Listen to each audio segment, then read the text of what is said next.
The yellow part that you see here is the petcock. I know it's a stupid name. You can see that thing going up and down. It's opening and closing as the engine is idling. In this example, the vacuum from the engine opens up the valve, and then when there's no vacuum, it closes. So when the engine's running, it opens and closes rapidly, allowing fuel into the carburetor. But right now, the carburetor float is closed because the carburetor is full of gasoline.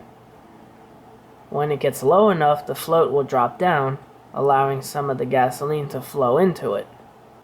This is where the problem comes up.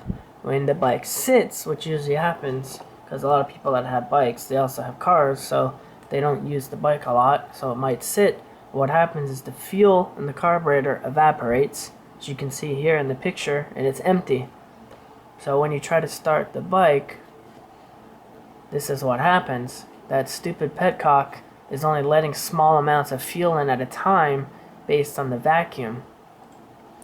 So as you can see here, it's going to take a long time for the carburetor bowl to fill up with gasoline, enough to reach the jets so fuel can be sucked into the engine to start the engine. And this is very bad on the starter motor and the starter clutch.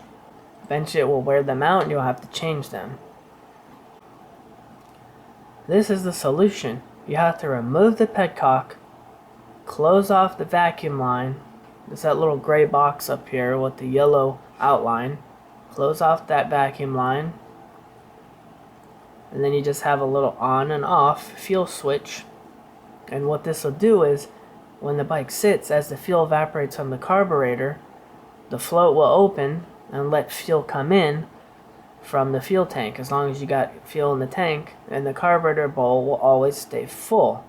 The only issue with this, and the reason why the petcock is there, is if for some reason the float in the carburetor fails and doesn't seal, then all the gasoline will just leak out on the ground or in the road or wherever the bike's parked.